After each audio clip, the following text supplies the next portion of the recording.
अहमदपूर नगरीतील जमलेल्या माझ्या तमाम मराठा बांधवांना माझा मानाचा जय शिव.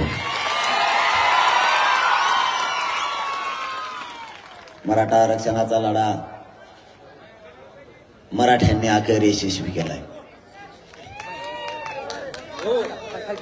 मराठा समाजाला आरक्षण मिळू शकत नाही असं बोललं जात होतं आणि ओबीसीतून तर कधीच मिळू शकत नाही असं महाराष्ट्रभर दवंडी पिटली जायची. मराठा समाज कधीच एकत्र येऊ शकत नाही हेही सांगितलं जायचं. मराठा एकत्रही आला आणि मराठ्यांनी ओबीसीतून आरक्षण मिळवलं सुद्धा. आतापर्यंत मराठ्यांच्या 63 लाख नोंदी मिळाल्या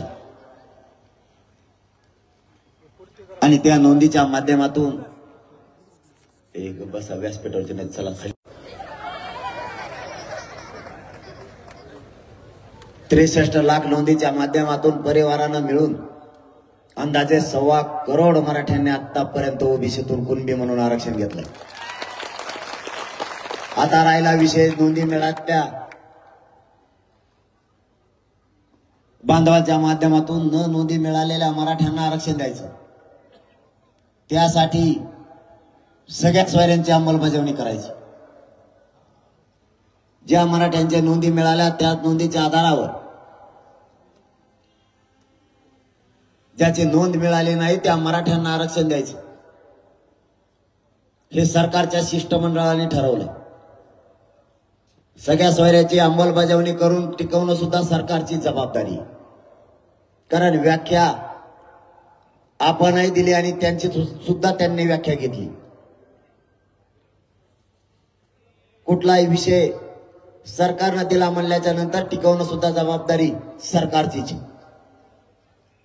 हिंदू कोड बिल मध्ये सगळे सोयरे हा शब्द येतो. त्यामुळे त्यापासून महाराष्ट्रातल्या सगळ्याच मराठ्यांना घराघरातल्या सगळ्या सोयऱ्याच्या माध्यमातून 100% आरक्षण मिळू शकतं. फक्त काढलेल्या अधिसूचनाची अंमलबजावणी करणं अत्यंत गरजेचं आहे. अधिसूचना सरकार काढत नव्हतं, ती काढायला लावली. मराठा मुंबईला धडकला आणि सरकारनं 3.5 महिन्यापासून जो घोळ घातला होता सगळ्या सोयऱ्यांची अंमलबजावणी द्यायची नाही म्हणून, शेवटी मराठी एकत्र आले आणि नाविलाजानं सरकारला अधिसूचना काढावी लागली. माय बापाव आपली जर मागणी वेगळी असती, नवीन सरकारनं अध्यादेश शासन निर्णय केला असता, पण आपली मागणी नवीन नव्हती. आपली मागणी ओबीसीतून होती आणि सगळ्या सोयऱ्यांना सुद्धा ओबीसीतून आरक्षण पाहिजे. मग ओबीसींना ज्या कायद्याने आरक्षण दिलं त्या कायद्याची दुरुस्ती करावी लागते. 2001 आणि 2000 नंतर ओबीसी मध्ये घातलेल्या जाती आणि ओबीसींना दिलेल्या कायद्याने आरक्षण 2001च्या कायद्यानुसार 2012चा कायदा दुरुस्त करावा लागतो. मराठ्यांची मागणी ओबीसीतून आहे आणि 2012चा कायदा दुरुस्त करायचा म्हणला तर अधिसूचना काढल्याशिवाय पर्याय नाही. सरकार पुढे हे चॅलेंज नसूनही जाणून बुजून त्यांनी चॅलेंज निर्माण केलं होतं. शेवटी मराठ्यांना झगडावं लागलं आणि मुंबईला जावं लागलं आणि ती अधिसूचना निघाली. मराठे जिंकलेच होते, परंतु फडणवीस साहेबांनी एक डाव टाकून बघितला. मी जबाबदारीनं सांगतो, फडणवीस साहेबांना 6 महिन्यात एक शब्दही मी बोललेलो नाही. कारण माझे काम करण्याची पद्धती वेगळी. मी माझ्या समाजाला दैवत मानतो, मायबाप मानतो. समाजाशी खोटं केलेलं मला सहन नाही होत. त्यांनी डाव टाकला. विशेष अधिवेशन सगळ्या सोयऱ्यांसाठी बोलवलं. नागपूरच्या अधिवेशनात ठरवलं की 15 तारखेला विशेष अधिवेशन घ्यायचं.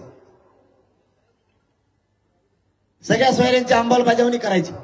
अहवाल येईल नाही येईल हे माहित नाही. 10 वाजले सांगा. सांगतो मी जरा कायद्याला मानतो 40 मिनिटं आणि कायदा फक्त मराठ्यांसाठीच आहे. 10च्या पुढे दुसऱ्याचे कार्यक्रम होत्या म्हणून सांगतो मी. कारण याचा सगळा फडणवीसांचा दोष आहे, पोलीस बांधवांचा काही दोष नाही. वरून सांगितलंय त्यांना, उगाच कोणाला दोष देत नाही. मी आता सांगितलं ना, मला विरोध करायचा म्हणून मी कधीच करत नाही, कारण माझे नियमच वेगळे आहेत. मी 6 महिन्यात कधीच देवेंद्र फडणवीसाला बोललेलो नाही, कधीच. पण मराठा आरक्षणाच्या आणि मराठा समाजाच्या विरोधात बोलला की मी त्याला सोडतच नाही, मग तो कुणी बी असू दे. मी परिणामाची चिंता नाही करत कधीच, कारण मी क्षत्रिय मराठा. मराठ्यांचे रूल आहेत. तो कुठं जर लढायला गेला तर पाठ फिरून माघारी नाही येत. एक तर कंपाळीत टिळा लावून येतो विजयाचा, नसता मरण हातावर घेऊन वापस येतो. कारण आपण जर मैदानात उतरलो तर मागे फिरत नाहीत फिरून. कुणाला विरोध करायचा म्हणून मी करत नाही. देवेंद्र फडणवीसांना बोलण्याची काहीच गरज नव्हती. त्यांनी डाव टाकला. विशेष अधिवेशन बोलवलं सगळ्या सोयऱ्यांसाठी आणि घाट घातला 10% आरक्षण देण्याचा. जे आरक्षण टिकणार नाहीये. 2018ला 13% आरक्षण दिलं तेही 1 वर्षाच्या आत गेलं. माझा मराठा समाज खूप भोळा आहे, विश्वास टाकतोय, विश्वास ठेवतो. 2018ला दिलेलं आरक्षण समाजाला वाटलं खूप वर्षानंतर, दशकानंतर मिळालंय, आपले लेकरं मोठे होतील. मराठ्यांनी स्वीकारलं आणि राज्यात गुलाल सुद्धा उधळला. मराठे कधीच कोणाचा उपकार ठेवत नाही. ते आरक्षण दिल्याबद्दल मराठ्यांनी 106 आमदार त्यांना निवडून दिले. मराठ्यांनी जागेवर त्यांचा उपकार फेडला. परंतु ते आरक्षण 1.5 वर्षाच्या आत गेलं आणि आमच्या लाखो पोरांचं वाटोळं झालं. आजही निवड झालेले पोरं क्लास 1 पासून क्लास 4 पर्यंतचे सगळ्या पोरांचं वाटोळं झालं. आजही मराठ्यांचे लेकरं घरी आहेत आणि आंदोलन करतायत. पुन्हा तेच 10% आरक्षण दिलं, तेही टिकणार नाहीये. ते कधी टिकतं मी सरकारला सांगितलं होतं. मराठा समाज मागास सिद्ध झाला हे मुख्यमंत्र्यांनी विधानसभेच्या पटलावर सांगितलं. मग जी जात मागास सिद्ध होईल ती ओबीसी आरक्षणात लागावं लागती असा कायदा सांगतो. मागासवर्ग आयोगाचा 10% मागास सिद्ध झालेला अहवाल मुख्यमंत्र्यांनी स्वीकारला आणि अधिवेशनाच्या अगोदर कॅबिनेट समोर ठेवला आणि अधिवेशनाच्या विधानसभेच्या पटलावरती त्या अहवालावर चर्चा सुरू झाली. उभ्या महाराष्ट्राने ऐकलंय. मुख्यमंत्र्यांनी सांगितलंय मराठा समाज 10% मागास सिद्ध झालाय. मग जर मराठा समाज 10% मागास सिद्ध झाला तर मग मराठा समाजाला 50%च्या आत 27% आरक्षणात का घेतलं नाही? 50%च्या वरती वेगळा प्रवर्ग का केला? त्यांचं उत्तर आहे, जर 50%च्या आत मराठा समाज घेतला तर देशातले 14 राज्ये आरक्षणात घ्यावं लागतं. म्हणलं मग त्यांच्यासाठी तुम्ही आमचं का वाटोळं करता? आम्ही तर मागास सिद्ध झालोय ना. मग 50%च्या आत 27% आरक्षणात मराठा घेतला पाहिजे. मग तुम्ही आरक्षणाची मर्यादा वाढवा. ते म्हणले तसं केलं की बाकीचे घ्यायला लागतील. म्हणून त्यांच्यासाठी म्हणलं तुम्ही आमचं वाटोळं करताय का? मग तरी फडणवीसांनी तोच डाव साधला आणि 20 तारखेला मराठ्यांना 10% आरक्षण दिलं, पण वेगळा प्रवर्ग करू. मी त्याच वेळेस सांगितलं होतं हे टिकणार नाही. आणि माननीय न्यायालयाने परवा निकाल पण दिलाय असं मीडियाच्या बांधवांनी सांगितलं. मी आणखीन निकाल माननीय न्यायालयाचा वाचला नाही. या आरक्षणाचा फायदा या होणाऱ्या नोकर भरतीत मराठा समाजाच्या लेकराला घेता येणार नाही. म्हणजे फडणवीसांनी एका दगडात 2 पक्षी मारले. 10% आरक्षण दिलं त्याचाही फायदा मराठ्यांना होत नाही. आणि ज्या दिवशी अंमलबजावणी 26 तारखेला झाली त्याच दिवशी देशातलं असणारं ईडब्ल्यूएस आरक्षण सुद्धा रद्द केलं. म्हणजे मराठ्यांच्या पोरांना ईडब्ल्यूएस मधूनही जाता येत नाही आणि 10% आरक्षणाचाही लाभ घेता येत नाही. चारही बाजूने मराठ्यांच्या पोरांचं वाटोळं केलं.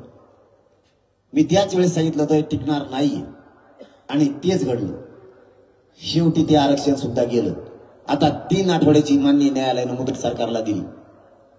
आपलं म्हणणं सुक्रे साहेबांच्या समितीच्या अहवालानुसार आपण सादर करावं. त्यावर काय निकाल येणार आहे आजच मराठ्यांना कळून चुकलेलं. मग जे आरक्षण आम्ही मागितलंच नाही ते आरक्षण तुम्ही आम्हाला का दिलं? करोडो मराठ्यांची मागणी आहे ओबीसीतून आरक्षण द्या, ते दिलं नाही. वेगळं का? डाव साधला. कोणचा? 2018 सारखा. पुन्हा एकदा पहिल्यांदा 13% दिला, आता 10 दिला.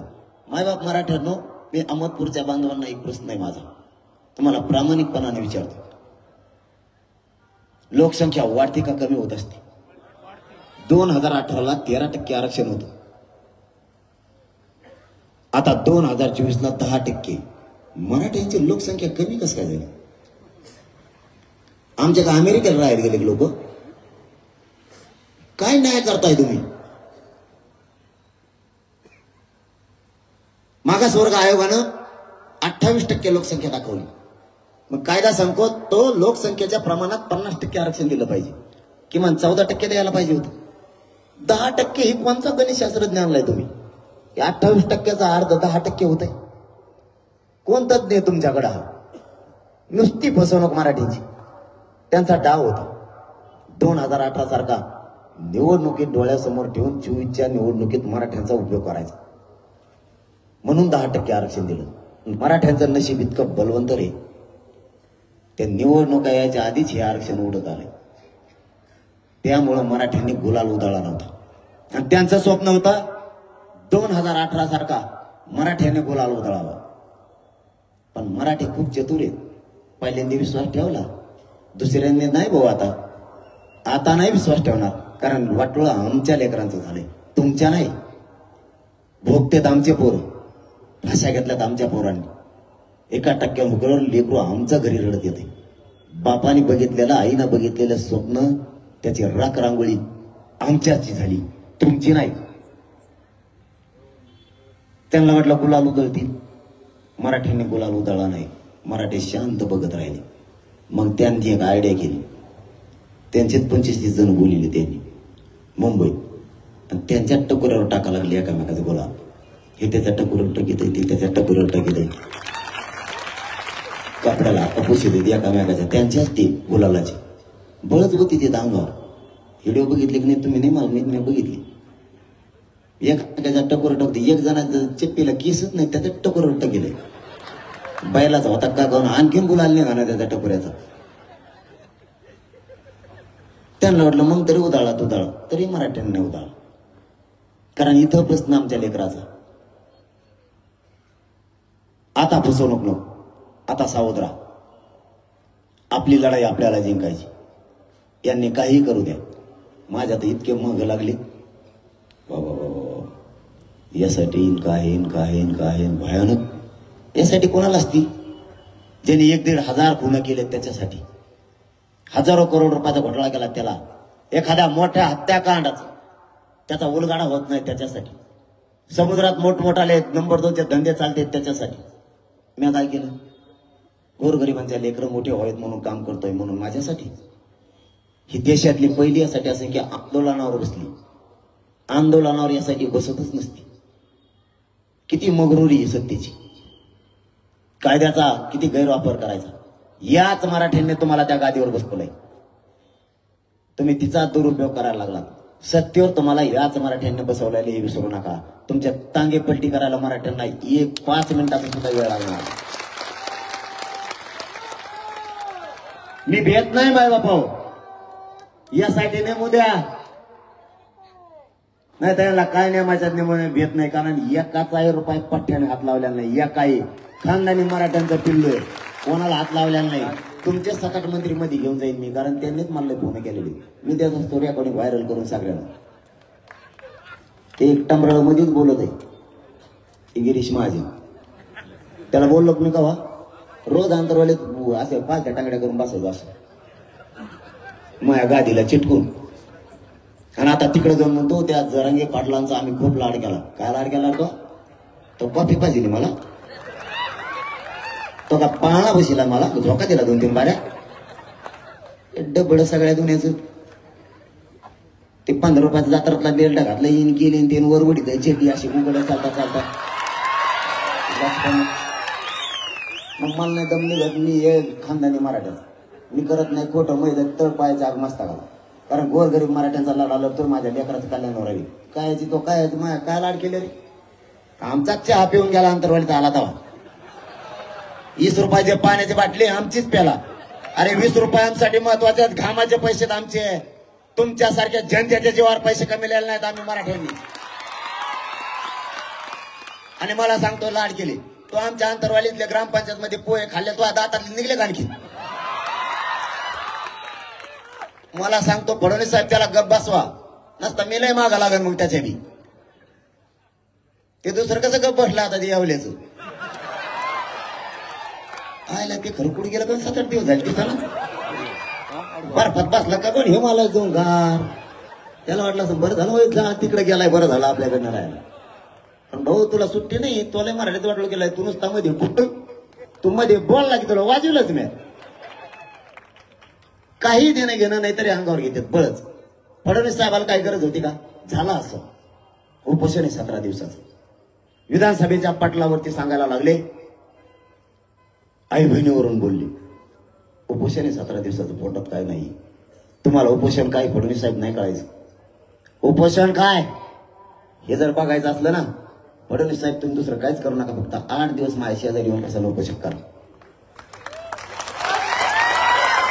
तुम्हाला उपोषणाची फडणवीस साहेब मग किंमत कळलं उपोषण म्हणजे काय कुंकुम कुंकुम हवा ते तुम्हाला मेळ सुद्धा नाही लागायचे कुंकुम कुंकुम निघत तुमची ढेरी पोटात चिटकालेली म्हैस सुद्धा नाही व्हायची तुम्हाला एक शिर 8 दिवसात डॉक्टरला सापडणार नाही तुमची म्हैस सुद्धा डॉक्टरला सापडत नाही उपोषणाला पडलं 10 डॉक्टर मग हात चोळी दे या गणबार हाडकालाच लावते शिर म्हणून हात फुगल्यावर मध्ये हुकली का गण तुम्हाला नाही कळायचं फडणवीस साहेब उपोषण म्हणजे काय मला माहित नाही त्याच्यात काय बोललो का नाही बोललो कारण त्याच्यात काय कळत नाही ऑटोमॅटिक चिड होती तरीही मी दिलगिरी व्यक्त केली माय बहिणीला बोललो असलं तर कारण मी माय बहिणीचा सन्मान करतो छत्रपतीचा विचार घेऊन चालतो पण तुम्हाला मी बोलल्याला एवढं लागलं तुमच्या घरातली ती आई बहीण आणि आमच्या राज्यातली ती आई बहीण नाही हे तुमचा छत्रपतींचा विचार पालकत्व राज्याचं तुम्ही स्वीकारायचं मायबाप म्हणून त्या राजगादीवर तुम्ही बसायचं बोललो का नाही माहित नाही बोललो तर तुमच्या घरातली ती आई बहीण आणि आमची ती नाही अंतरवालीच्या माता माऊलींच्या डोक्याच्या हाणून हाणून चिंधड्या केल्या त्यावेळेस बाईन तुम्हाला फडणवीस साहेब नाही दिसली का आमच्या आईच्या पोटात छातीत गोळ्या गेल्या त्यावेळेस फडणवीस साहेब तुम्हाला आई नाही दिसली का आमची तुमची ती आई आणि आमची ती कोणीच नाही मराठ्यांना इज्जत नाही काय राज्यात आमची काहीच प्रतिष्ठा नाही एका 9 वर्षाच्या मुलीच्या त्या लेकराच्या पायात गोळी शिरली ती गोळी काढताना 1.5 लिटर त्या लेकराच्या पायात पाणी निघालं फडणवीस साहेब त्यावेळेस तुम्हाला ती आई बहीण नाही दिसली का तुमची ती आई बहीण आणि दुसऱ्याची ती नाही आमच्या अंतरवालीच्या माता माऊलींचे डोक्यात बंदुकीचे दस्ते घालून तिच्या डोक्याच्या चिंधड्या केल्या त्यावेळेस नाही का तिची तुम्हाला आई बहीण तुम्हाला बोललेला अख्खा अधिवेशन अंगावर घेतलं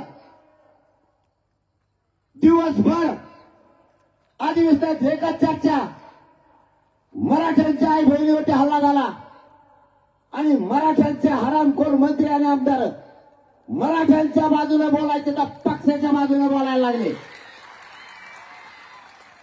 अरे कुळप्पा फेडताल या जातीनं तुम्हाला मोठं केलाय मी जातीसाठी भांडतोय त्यात मराठ्यांचे आमदार आणि मंत्री सुद्धा आरक्षण घेणार आहेत गोरगरिबांचे लेकरं अधिकारी झाले पाहिजेत आमचा अधिकाऱ्यांचा टक्का कमी झालाय म्हणून जीवाची बाजी लावून लढतोय.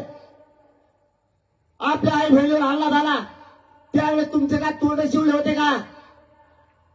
आज तुमच्या नेत्याला बोललो तर तुम्ही नेत्याला बाप मानायला लागलात. तुम्ही जातीला बाप मानायला पाहिजे कारण तुम्हाला जातीनं मोठं केलंय.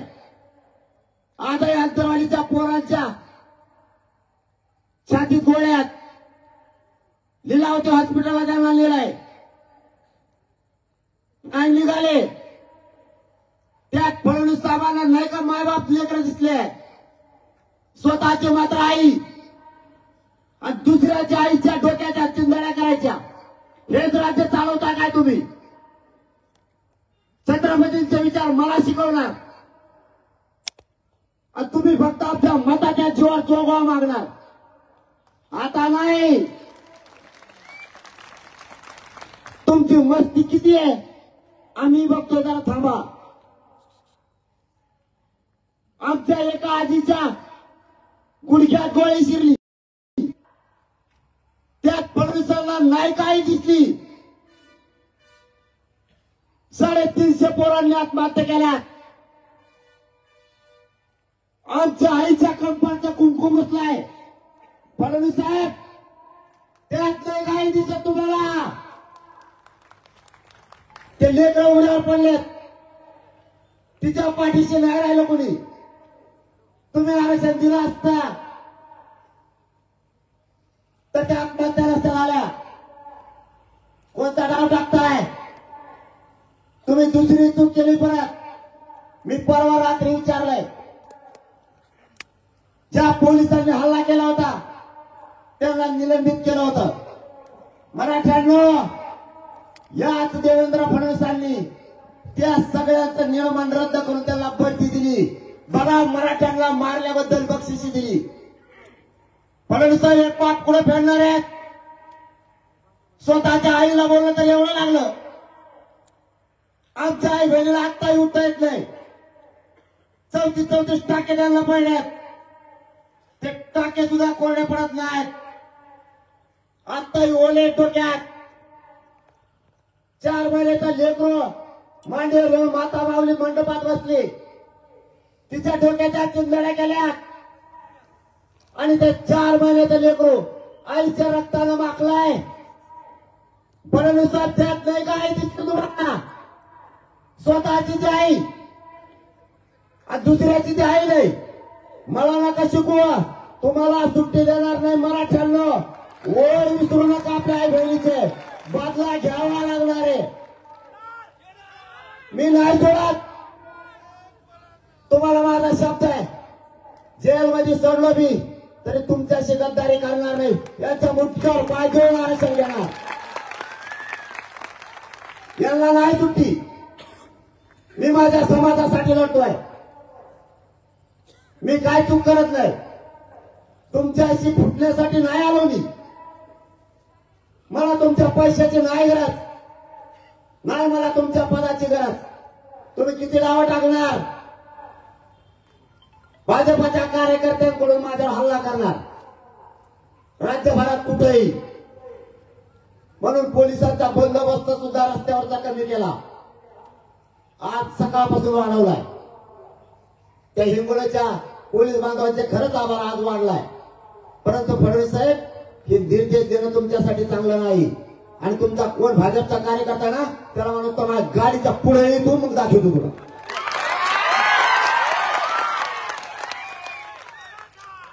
मला नाही गरज तुमच्या संरक्षणाची. माझा समाज माझं रक्षण करायला समर्थ आहे. दावं टाकायचं बंद करा. तुम्ही आडवं येऊ नका. पुन्हा या अहमदपूर पडून जाहीरपणानं सांगतो तुमचा आणि आमचं शत्रुत्व नाहीये. राजकारण माझा मार्ग नाही. मला राजकारणाचं देणं घेणं नाहीये. माझा आणि माझ्या समाजाचा एकच उद्देश आहे. आमचं आरक्षण आम्हाला द्या. तिकडे निवडून या नाही तर उलटे पालटे पडा. आम्हाला नाही त्याच्याशी देणं घेणं. माझा सरळ हेतू आहे आणि माझ्या समाजाचा सुद्धा. आम्हाला आमचे लेकरं मोठे करायचे. राज्यापासून केंद्रापर्यंत अधिकारी झालेले बघायचे.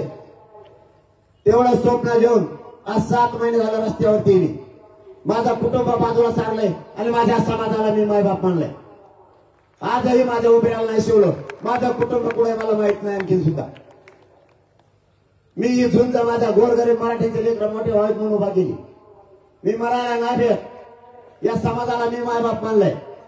यांच्याशी गद्दारी करणारी पैदास माझी नाहीये आणि या समाजाने मला माया कमी नाही केली. माझ्या आई बापाची हे काही दिवस मला आठवण या समाजाने येऊ दिली नाही. इतकी माया माझ्यावरती केली. मला तुमच्या कशाशी देणं घेणं नाहीये सरकारच्या. मला आरक्षण पाहिजे. तुम्ही आडव्यात फडणवीस साहेब आणखी तरी शिरू नका. तुम्ही गलत माणसाला खेटलाय. तुम्ही माझ्या नादाला लागू नका. माझ्या नादाला लागलं की मी सरळ केल्याशिवाय सोडत नाही. कारण मी आतापर्यंत तुमच्या विरोधात काहीच बोललो नव्हतो. पण तुम्ही जे मुंबईला जायची जी रॅली होती आपली 2 महिन्यापूर्वी तेव्हापासून माझं ट्रॅफिक कसा गुंतवायचा बघा. स्वप्न काय ते सांगतो. 10% याला घ्यायला लावा. हा म्हणला तर समाज हो म्हणतो. समाजाला एवढंच सांगा हे आरक्षण टिकणार आहे. समाजाचा याच्यात फायदा आहे. मी नाही सांगू शकत कारण मी नाही खोटं बोलू शकत माझ्या समाजाशी. करोडो मराठ्यांच्या पोरांचं वाटोळं करून ते पाप डोक्यात घेऊन मी रस्त्यानं नाही फिरू शकत. हा सत्याच्या आणि मराठ्यांचा मधला काटा आहे. मी पोरं घेणार जातीसाठी त्याला सांगा स्वतःच्या लेकराचं वाटोळं करू नको आणि करोडो मराठ्यांच्या लेकरात अन्नात माती काढायचं काम विष काढायचं काम करू नको. त्याला एकदा समजून सांगा. गाव लेवलच्या मराठा यांनी डाव आखला. याला घ्यायला लावा नसता याला गुंतवा. पोलिसांचं मी बघतो. तू काय बघतो मला तू अटक करणार हिम्मत लागते म्हणून जरा गेला अटक करायला.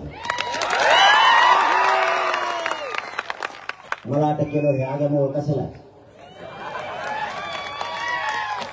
पुढे जेलमध्ये हे जर का डांबरीला झोपले ना गाडी पुढे तर 200 किलोमीटर हे झोपते. तुला हे उठलं बाजून ठोतात ठोतात 17 वर्ष जाते. जे लागतो मी तू तुम्ही आल्यावर येतो का वा बघतो मी स्वप्न असले भंगार सगळे स्वप्न चांगलं बघावं. आपल्याकडे कायद्याचं जबाबदार पद आहे. राज्याचं जबाबदार पद आहे. मला गुंतवायचं. बरं मी जर मायबापावर भेट असतो ना पळून गेलो असतो नाही. समजा जर भांडणं झाल्या अहमदपूरमध्ये एखादी जर केस झाली तुम्हाला माहिती आता पोलिस करायला येणार. ते आमदार फामदार मंत्री फंदार नाही ते डबडे करते.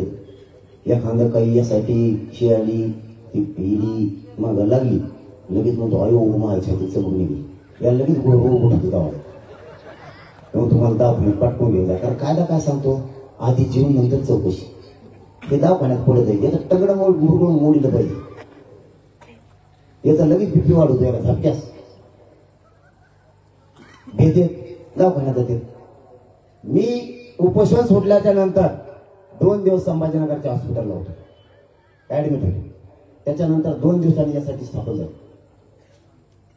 मग तुम्ही ऐकत दवाखान्यात होतो. तिकडे आता चला नाही तुम्हाला डॉक्टरला मला भाऊ यासाठी नेमले माझ्या विरोधात 100% मला हे मध्ये टाकणार आहे. इकडे 7-8 सलाईन पोचले आता आणि कोमात गेलो म्हणून सांग. मला माहित झाले माझ्या चौकशी येणार आहे. त्याच दिवशी सलाईन तोडून टाक. डॉक्टरला म्हणलं तर काळी गाबाळ तो मला आंतरवालीत जायचं. आंतरवालीत जाऊन बसलो. आणखी नाही ना कोंकण हिंदी ती काय नाही. माझ्याजवळ काय नाही. मी कोणालाच हात नाही लावला. माझ्या पाठीशी कोण आहे तुम्हाला बघायचंय. ह्यो समाज आहे करोडो माझ्या पाठी. तुम्हाला काहीच सापडू शकत नाही. त्याच्यात काही गप्पा हल्ले काहीच होणार नाही.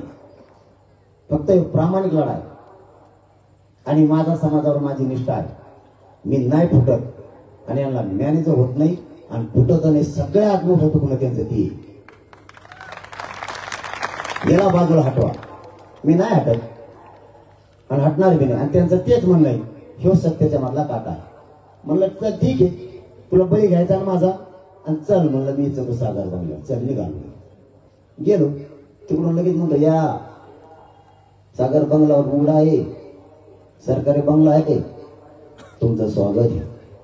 आणि मी 8च किलोमीटर गेलो, घेतलं का ओढून.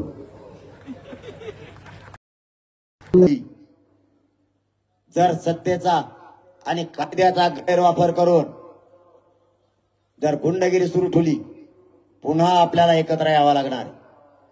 तुम्हाला एकदा हाक दिली होती, त्यावेळेस तुम्ही आंतरवालीला 1.5 ते 2 करोडच्या संख्येने आला होता. आता जर पुन्हा हाक द्यायची वेळ आलीच, गावाची गाव झाडून पुसून माता मावल्यांसह बाहेर निघायचं स्वतःच्या लेकरासाठी. आता 4 नाही 5 ते 6 करोड मराठा देशातून एकत्र येणार आहे. जगात अशी शक्ती कोणी बघितली नसन. इतक्या ताकदीनं मराठी आता एकत्र या. आपण 900 एकर रान बघतोय सध्या. 900 एकर मध्ये मराठ्यांची जगातली सगळ्यात मोठी रेकॉर्ड ब्रेक सभा होणार आहे. आता सुट्टी नाही. काही झालं तरी कोणीच मागे सरकायचं नाही. आता आजच पासून सावध राहा. आजपासून जागे व्हा. गावाची गावं पिंजून काढा. आपल्या बांधवांना जागृत करा. आपले लेकरं मोठे करायचे. सगळ्या सोयऱ्यांची अंमलबजावणी झाली. आपल्या सगळ्यांचं कल्याण झालं. याच्यात राजकारणी मराठा सुद्धा आरक्षण घेणार आहे. नोकरदार मराठा सुद्धा, व्यावसायिक मराठा, शेतकरी मराठा, कष्टकरी मराठा, सगळेच करोडो मराठी आरक्षण घेणार आहेत. म्हणून आज जातीचा मुद्दा बनून बघा. जातीची अस्मिता महत्वाची आहे. जात आणि जातीचे लेकरं टिकले पाहिजे यासाठी प्रयत्न करा. तुम्हालाही सांगतो, तुमच्या डोळ्यासमोर लेकरं ठेवा. राजकारणी ठेवू नका. तुमचे लेकरं मोठं करण्याच्या मागे लागा. अशी संधी घालू नका. अशी संधी पुन्हा येणार नाही. या संधीचं सोनं करा. मी तुम्हाला जाता जाता शब्द देतोय, माझा जीव जरी गेला तरी मराठ्यांच्या लेकराच्या डोक्यावर ओबीसीतून आरक्षण घेऊन गुलाल टाकल्याशिवाय 1 इंचही मागे सरकणार नाही. हे शब्द तुम्हाला देतो आणि थांबतो. जय हिंद, जय शिवराय.